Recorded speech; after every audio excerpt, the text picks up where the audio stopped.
Bonjour à tous, donc je suis le lieutenant Alcaïd, je suis spécialiste en identification par empreinte génétique, mais également chef du bureau des relations extérieures. Et aujourd'hui, le pôle judiciaire a l'occasion, en tout cas la fierté, de vous représenter un laboratoire d'analyse génétique à haut débit. Qu'est-ce que veut dire laboratoire d'analyse génétique à haut débit? C'est-à-dire que le PJGN est en mesure de pouvoir mener une force de projection sur le terrain, en appui des enquêteurs, pour pouvoir, sur une scène de catastrophe ou une scène d'investigation complexe, mener un grand nombre d'analyses génétiques à haut débit.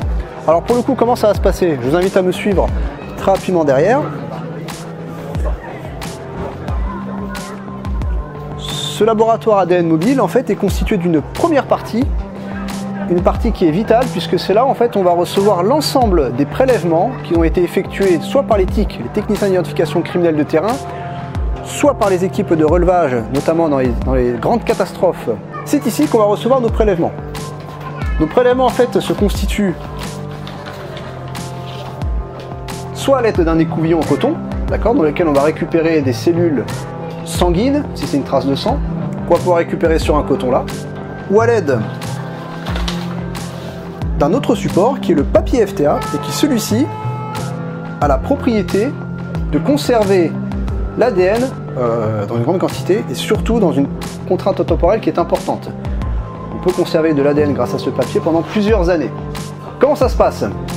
Eh bien ici je peux très bien, si c'est l'ADN d'une personne qui est vivante d'un suspect, je peux très bien à l'aide d'une sucette que je vais vous montrer juste après, pouvoir prélever ces cellules épithéliales et les déposer sur ce papier FTA.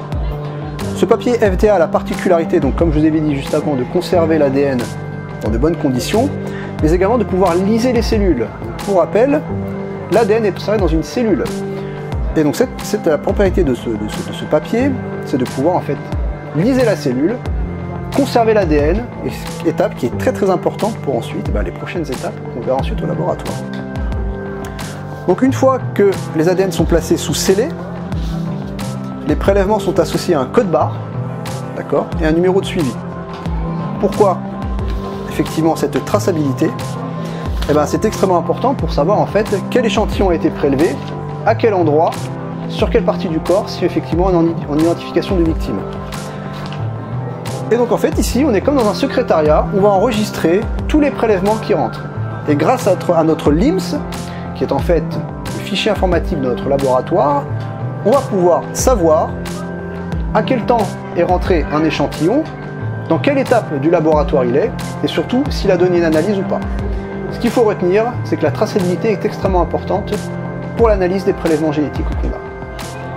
Et donc ensuite, une fois que les scellés sont bien enregistrés, donc comme je vous l'ai dit avec un numéro de code barre et un numéro de prélèvement, une fois que les deux sont associés, le prélèvement va pouvoir débuter son parcours de vie directement à l'intérieur du laboratoire. Et comme il s'agit d'un véritable laboratoire d'analyse génétique, on équipe d'un sas d'entrée, puisqu'à l'intérieur nous sommes en salle blanche, et qui dit salle blanche dit contrainte de contamination vis-à-vis de l'ADN très restrictive. Et donc là du coup je vous invite à suivre directement au niveau de la partie interne du laboratoire. C'est ici que s'effectue, on va dire, le cœur de l'analyse scientifique. Le cœur d'analyse scientifique, qu'est-ce que c'est? Nous sommes dans la première pièce, où là nous avons un technicien qui est équipé en combinaison intégrale, qui va recueillir les prélèvements. Et qu'est-ce qui va se passer ensuite? La première étape, comme je vous ai dit, c'était de pouvoir récupérer l'ADN. Et donc en fait, nous sommes ici dans la salle de pré-PCR. Tout le monde a entendu parler de la technologie de PCR. C'est exactement la même technologie qu'on utilise pour les diagnostics de PCR contre le coronavirus. Sauf qu'ici, on ne va pas viser l'ARN viral, on va viser l'ADN humain. Donc pour ça, on peut se servir d'automates d'extraction, d'accord, c'est le cas ici. Ces automates d'extraction vont nous permettre d'extraire l'ADN, et l'ensemble des ADN qui ont été extraits vont être déposés sur ce type de plaque, donc 96 puits.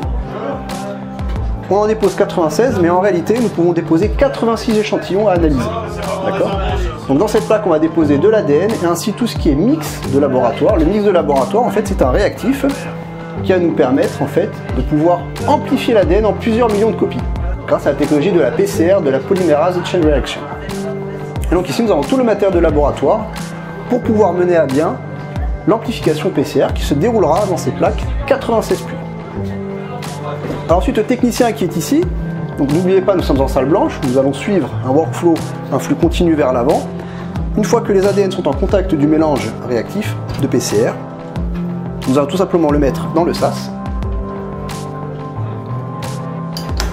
Et là en fait nous allons avoir un deuxième technicien qui se trouve en post-PCR. Alors, d'abord en salle PCR. Donc c'est ici que va s'effectuer en fait la copie de l'ADN. Pourquoi est-ce qu'on effectue une copie de l'ADN?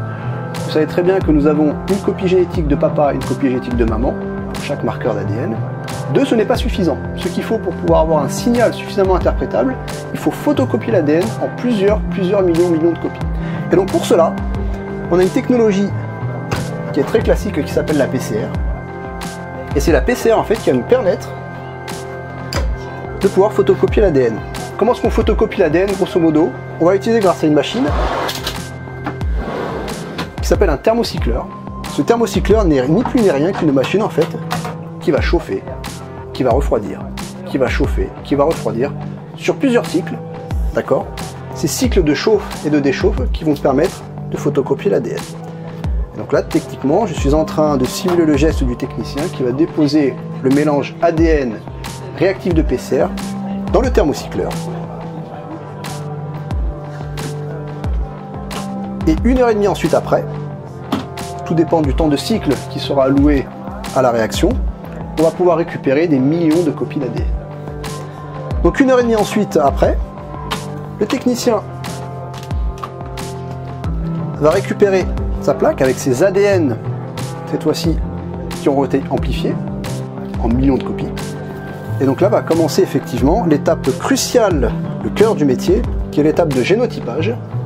Donc le génotypage va s'effectuer à l'aide de cette grosse boîte bleue qui est un analyseur génétique. Concrètement, qu'est-ce que c'est? C'est une machine qui va nous permettre de discriminer l'ensemble des ADN qui ont été déposés ici par la technologie de l'électrophorèse capillaire. Et donc grâce à la technologie de l'électrophorèse capillaire, on est en mesure de pouvoir déterminer les critères polymorphiques de chaque échantillon d'ADN qui se trouve à l'intérieur. Et donc ainsi, je vous invite à aller juste à l'extérieur pour vous montrer à quoi ressemble un profil génétique.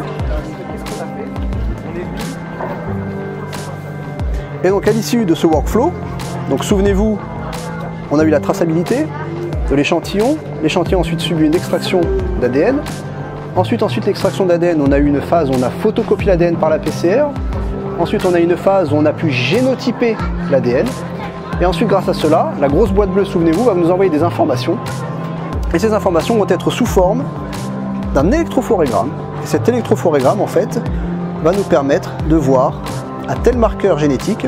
Ce qu'il faut bien comprendre, c'est que l'ADN, c'est comme un collier. Et dans ce collier, en fait, on va analyser plusieurs endroits qui sont représentés par ces carrés verts. Et grâce au kit qu'on utilise, le kit de réactifs, nous sommes capables d'analyser 24 marqueurs génétiques, dont un qui est aussi extrêmement important, qui est un marqueur de sexe, la mélogénine, et donc qui permet effectivement aux scientifiques de déterminer le sexe d'une personne. Comme présenté sur cet électrophorégramme, je vous ai indiqué effectivement l'analyse STR, Short Tandem Repeat. Eh ben, nous avons un expert qui est qualifié, d'accord, qui sera en mesure de pouvoir interpréter ce profil génétique. À l'issue de cette interprétation du profil génétique, eh ben, l'expert pourra se prononcer soit sur un rapprochement pour pouvoir identifier une victime, il va pouvoir aussi identifier une trace, d'accord, puisqu'en direct l'expert a accès au FNEG, il pourra sur le terrain apporter des réponses aux enquêteurs, où effectivement nos technologies actuelles nous permettent en fait d'aller vérifier le polymorphisme de longueur des STR.